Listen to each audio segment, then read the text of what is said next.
రుణమాఫీ విషయంలో Congress, BRS, BJP మధ్య మాటల యుద్ధం నడుస్తోంది. రుణమాఫీ చేశామని కాంగ్రెస్ అంటుంటే రైతుల్ని మోసం చేశారని బీఆర్ఎస్ ఆరోపిస్తోంది. ఇక లెక్కలు బయట పెట్టాలంటోంది బీజేపీ.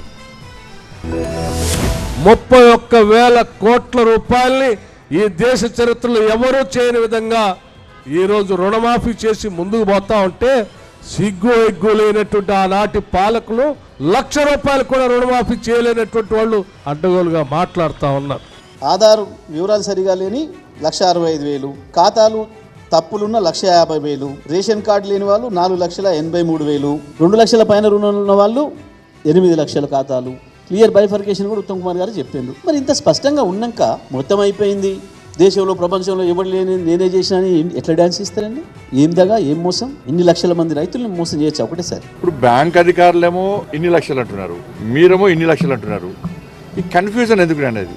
విమర్శకు ప్రతి విమర్శ సమాధానం కాదు. మేము విమర్శిస్తలే, మేము మీ దృష్టి తీసుకొస్తున్నాం. మీరు చెప్పే అబద్ధాలతో రైతులు మోసం చేయకండి.